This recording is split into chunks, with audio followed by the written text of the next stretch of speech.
mortise and tenons, and then reinforced by flathead iron wood screws.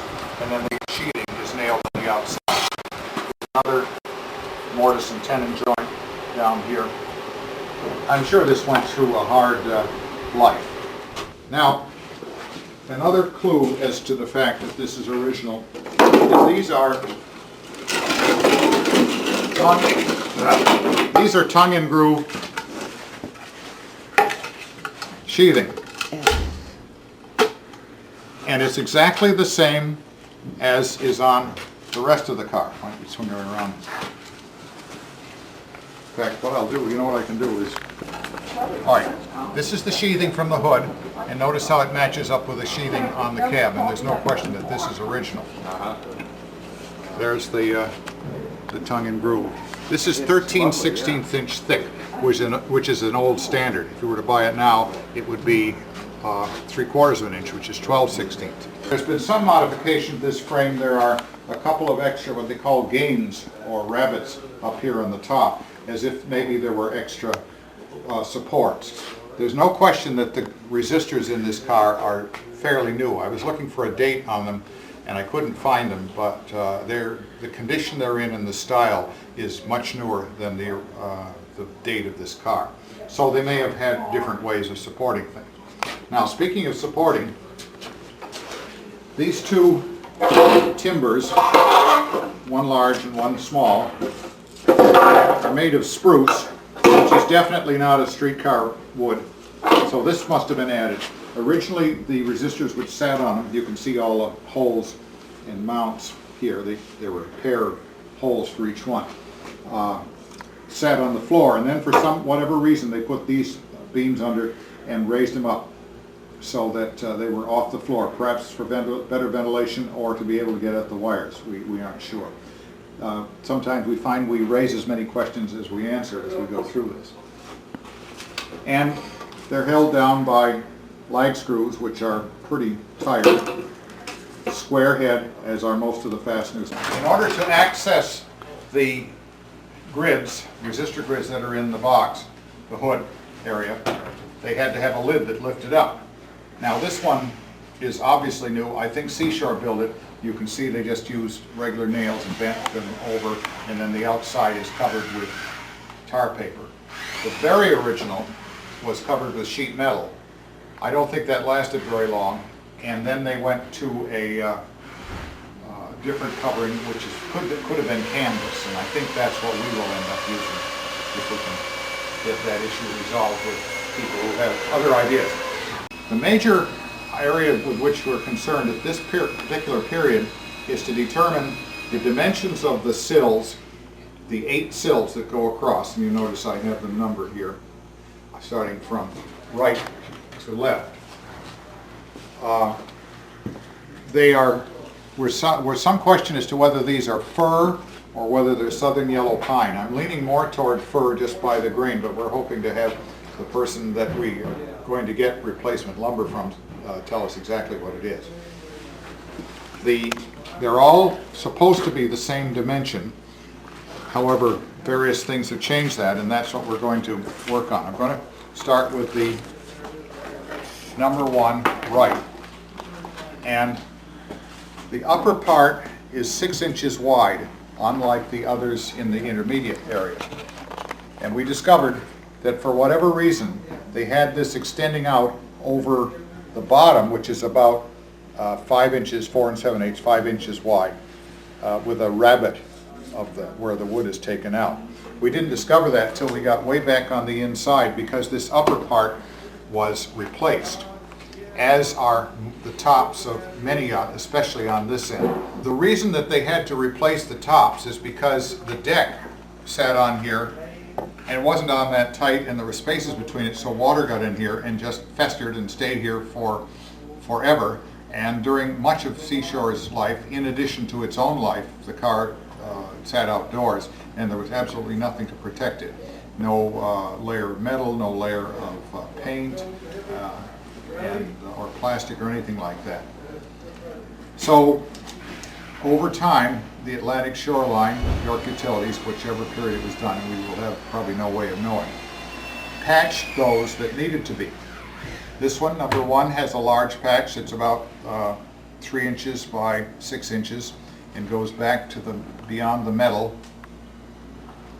The number 2 apparently wasn't bad enough during the service, so it was not patched, but by poking around and down into the holes with a screwdriver, I'll do it with a pencil right now, I found that I was able to get something solid at that depth, which is about 2 inches. So what we're going to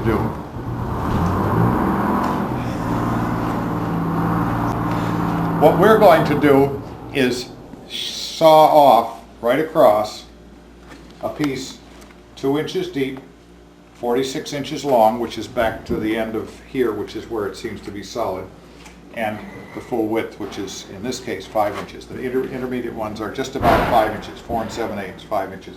They vary slightly because of the way they have spread over time. So this one we need to cut. Number 3, there's this piece that was bolted on. It goes back to the metal over the bolster, but then it goes back further. There was more deterioration at some point after the repair was made. Number 4 is going to go back beyond the metal plate, I believe. It's 3 by 65, 3 inches deep, 65 inches long.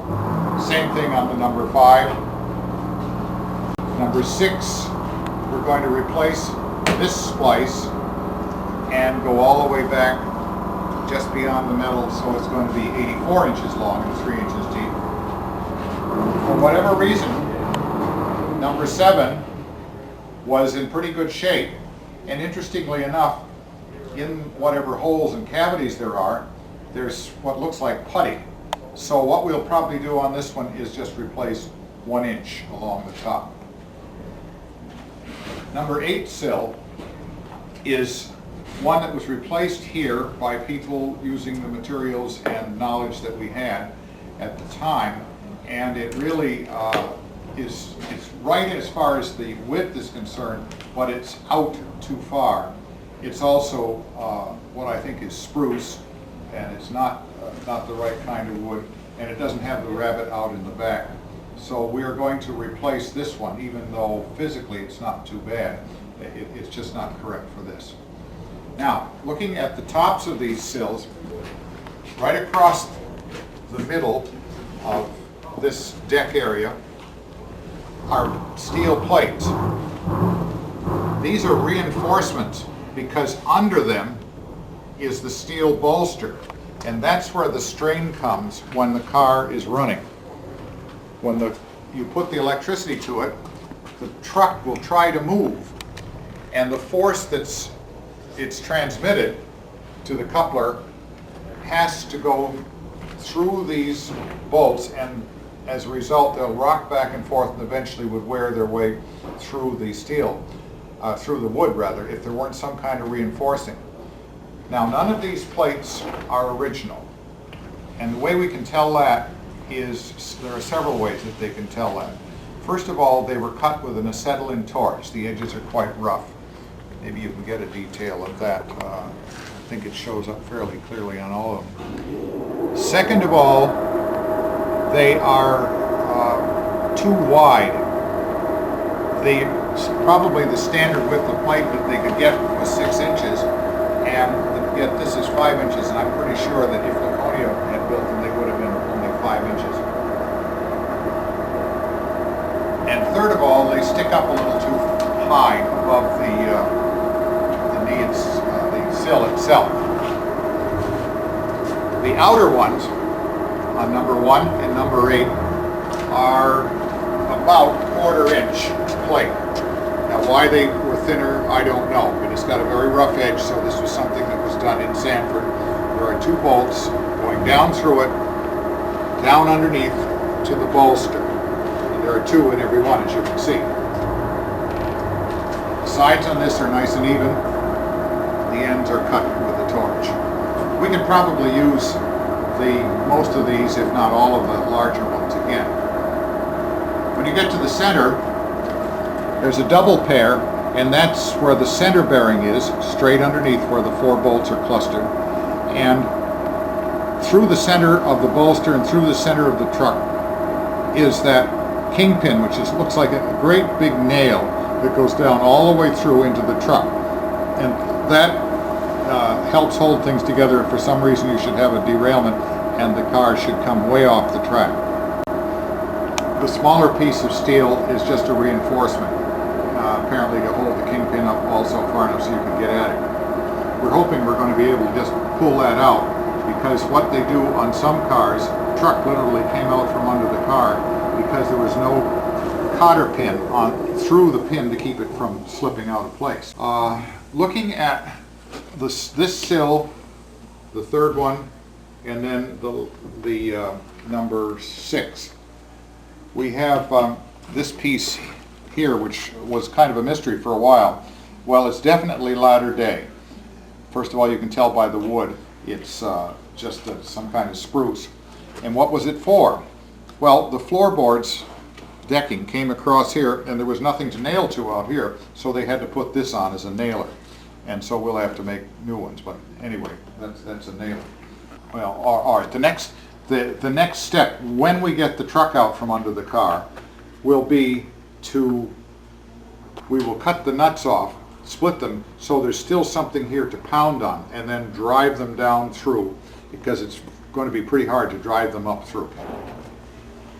Down in between the bolsters, down in between the sills, there's a sentence you can do again. Down between the sills are several things, some of which we know, some of which we don't. What we have right here, and it'll be easier to show on the other side. Maybe I'll talk about that on the other side. This pipe right here is the sand pipe. Not for sand itself, but for the air that goes out here to where the sand trap was, down under here. And there's a box up here that contained the sand. So you blow air and it would force the sand out onto the track. You have a block here that, I don't know whether it supports this or whether it kept the sills to the right spacing. And then there's another block here also, which I think helps hold the sills. We have a mystery piece of wood right here. If anybody knows what that is, we'd be glad to know. It's just there. It doesn't do anything now, and we have no idea what it did. It wouldn't hold the wires to the motors because that's way off.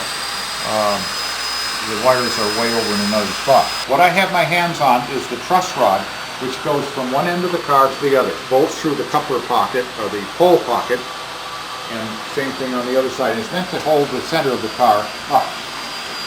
So it's kind of like a bridge. It goes across this piece of channel iron, goes down under the car, where it's pushed down with another piece of iron way down at that level.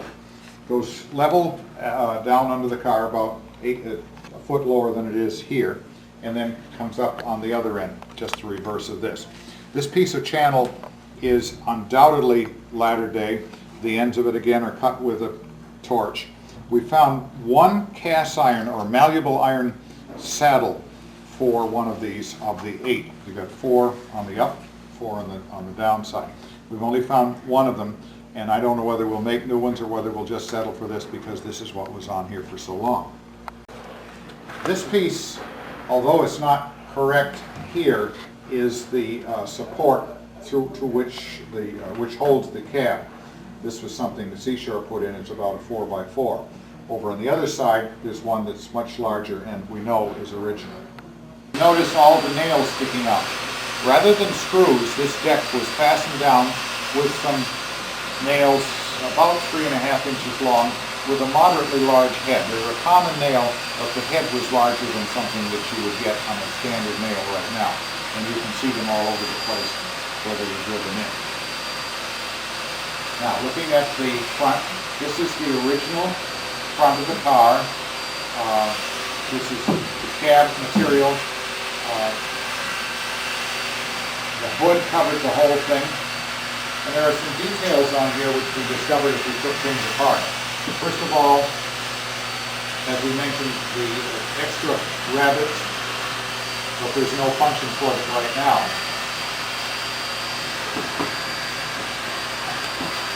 This is the windowsill, which goes over here, and there's a little space underneath here. Maybe when they had canvas on the top of the hood, it went up inside of here. This bracket was used to store the portable headlight when it was not being used. There are 6 holes here, 2 for each set of windows. On the other side, on the inside of the cab, is the same thing but a little bit higher, maybe an inch higher on the inside. Well, you couldn't put anything through here that was permanent because the windows are designed to drop down in this window pocket coming all the way down to here. And one of our members said, that's the windshield defroster, or the window defroster. And that makes perfect sense because in this area you would have had the grids which got warm every time you were running, and so warm air would have come up through here and defrosted the window on both sides. There are none on the other end of the car, so that again makes sense because when this car was built there was nothing in that box that we can tell in that hood area. The wires that you see are for the portable headlight. The one way over on your left, which is the right-hand side of the car, is the power feed, which comes from a fuse overhead and goes into the resistor which would be mounted under that green tape. The other end is the feed that goes to the 2 headlight switches. Rather than putting 2 separate wires, they just kept them together. And then inside of the cab is the switch, and then this wire that's coming, the short wire that's coming down, will go out to the end of the sill, and the headlight had a little plug. Remaining here is one piece of decking that we have left. This is the white oak deck, which is a little over 8 feet long, with a 1/2-inch tongue and groove molded into it. And as far as we know, the whole deck was made of the same construction. As we go through this, we find there are wires that don't seem to have any function anymore, and we don't know why they're here, and we can just guess. Where is that wire? Oh yeah. Way up over the bell, that's needs a little cleaning, doesn't it, is a wire that just is cut off. And it must have been a feed to something. We don't know what it is. Right here is one. And inside it doesn't seem to go anywhere. But things change. I'm sure that headlight resistor was probably changed. Who knows? Oh, now I just realized. When the car was first built, the headlight sat on top of the hood right here. Yeah. Right. That was the heat feed for it. And the ground went through the metal cover to the ground. Okay, how's that for a startling discovery? All right, I think we've covered all this stuff Yeah. up here, didn't we? Yep. All right, now let's see. Oh yeah. Before we started taking this apart, there was a piece of 3x6 oak, or 2x6 oak, that ran the whole length and covered up the top of this, and it made the sill look pretty good because the outside doesn't look too bad. As soon as we took it off, we realized that water had coursed down the side of the sheathing and worked its way underneath, and this is basically rotted out at least halfway through, if not more. There's no point in even trying to figure that out because it's this sill is really shot. The nice thing is, it is still original, and it has the exact contour that we want, and we might even hope that there's a little trace of the letter under here, though I don't know. That might be asking for too much. It's bolted down here to a cross sill, which is rotted away on the end, and then there are various fasteners for the air tanks and so forth with square-headed bolts that go from the top of the sill all the way down. The cab sits on a piece of 3x3, which runs up to the door, and then there's some unknown stuff under there, and then there's a similar thing going across the cab. So there's several different pieces, and this is pretty bad also. Water really got in here and just so saturated itself. This is the access ladder, which of course is going to have to come off. We're looking at the support beam that holds the cab. Why they needed to have such a big heavy one in there, I don't know, unless it was for stiffening on the sill, for all I know. Now, this is the only portion of the long outside sill, number 1 and number 8, that we have. And we noticed this piece that appeared to be a separate piece, and then we got a little farther along, found that it was really part of the same thing. and it is about 3 inches. It's about 3.5 inches, and it's an inch, a little over an inch wider than the sill is down here at the bottom. So this is the rabbit that they took out. We will replace all this. We are debating if we can't get a 6 by 12 inch timber finished, what we may do is get one that's 5 by 12 and then glue on this extra piece, basically 1 inch by 3 inches, the whole length, all the way along. Now, we're looking at the sills on this end. Number 2 end? Number 2 end, thank you. And we found a good thing. This is where the air compressor sat, and the air compressor tended to leak oil, and that oil saturated the timbers, and so they're as good as new from what we can see, the inner ones. The outer, even the outer one isn't too bad here because it got oil on there. And you can see the deck, the remaining piece of decking, which we think we will use again, and several of the others also, because it's saturated with oil. On the front of the cab, you have the wires that go from the headlight switch, the power up to the headlight switch, and then it goes down to the headlight, which is right out front. This is the original front. There are some marks in here, some holes that we're not quite sure what they are. It may have been barring. The compressor itself weighs 1,405 pounds.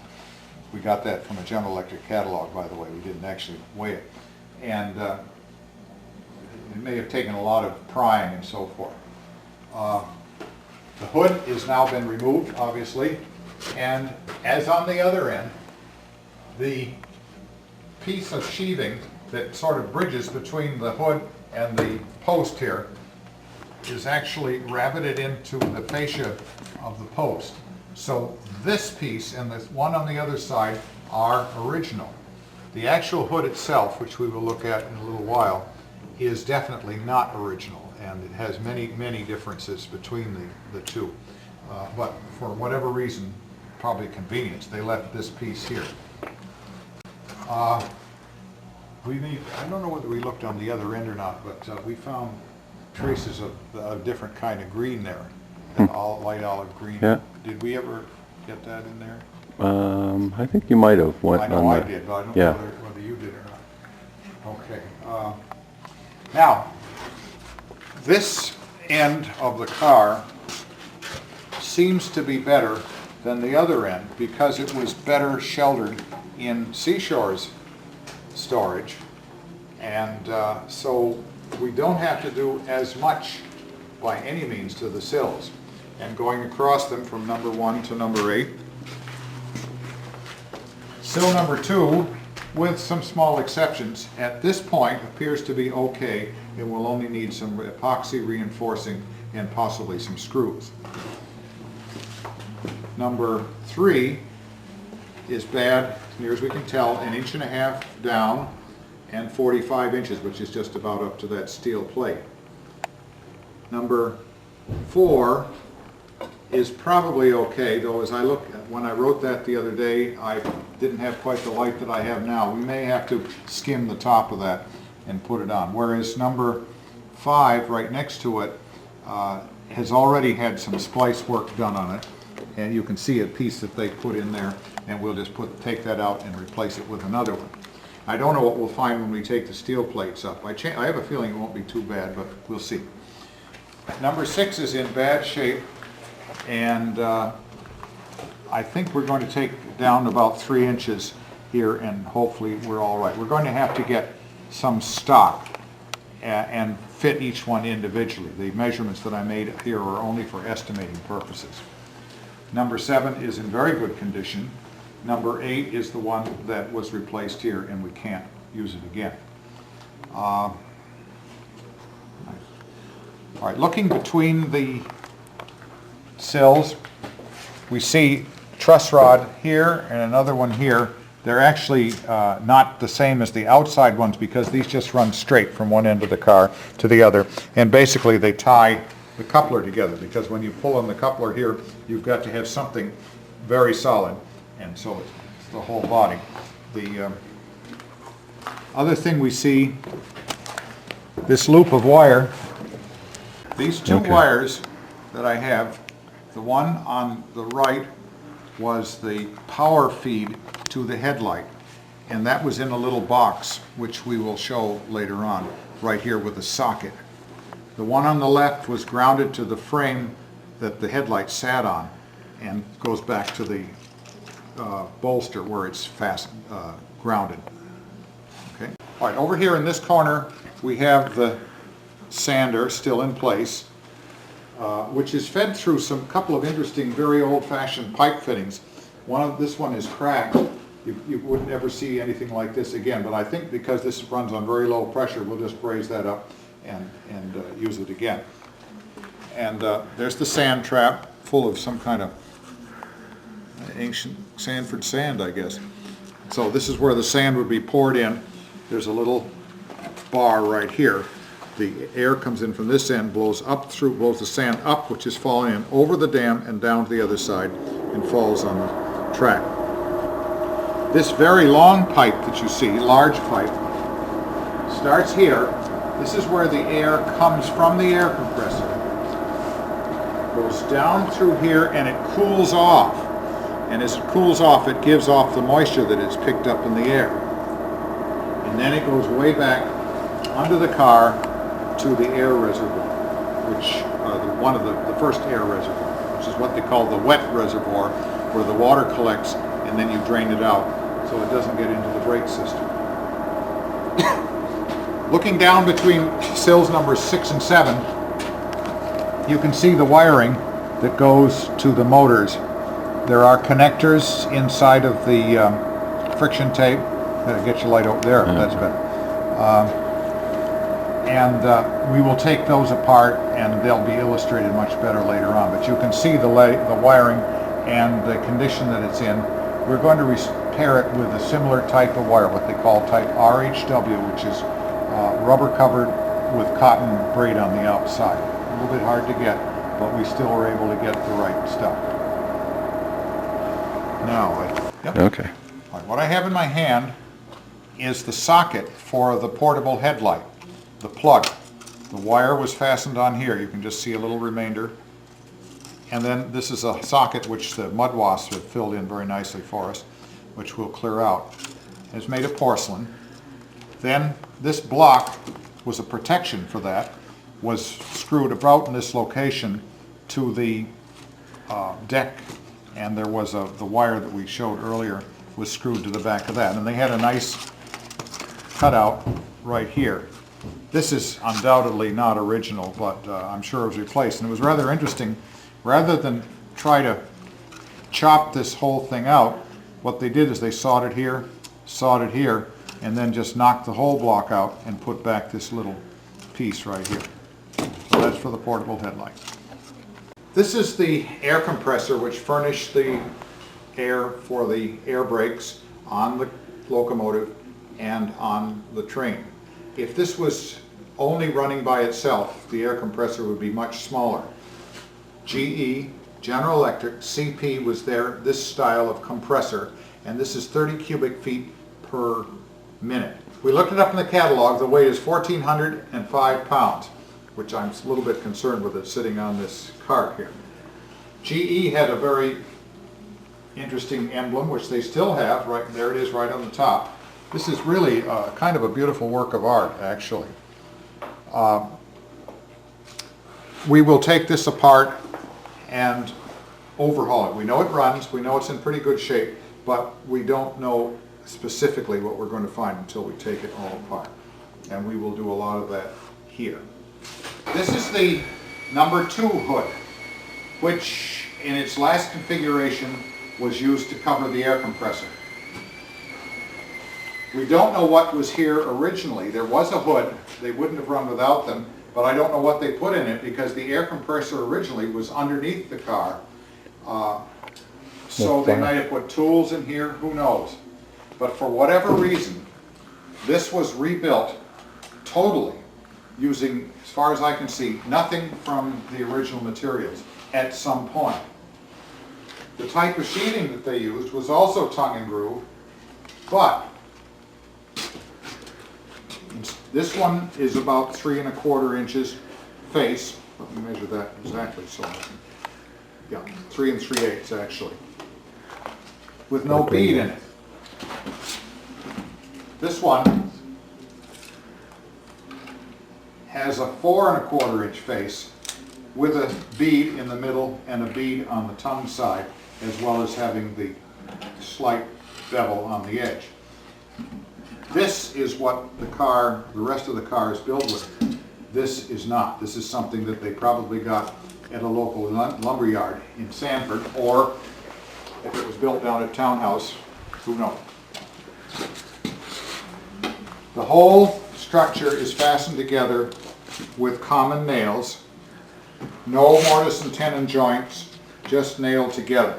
Now, because it's bolted or screwed strongly, unlike the other one, this is held only with screws at the top, nothing at the bottom. The other one was very strongly lagged, screwed down. This one had lag screws that bolted through holes straight down through the wood. The other end had what they call a step bolt. So it was a piece of 1/2 inch iron, about 1.5 inches wide, bent down like that with a hole through the middle of it, and the bottom was a bolt welded onto it. So the hook top that was bent over would fasten the top. You bolted through it to hold it down, and then you held it hold it on, and then in the middle you. I think the original was probably overbuilt. This was probably built just as it had to be, but you can see it's kind of flimsy. As far as I can see, it's built out of just plain old pine. This is probably fir.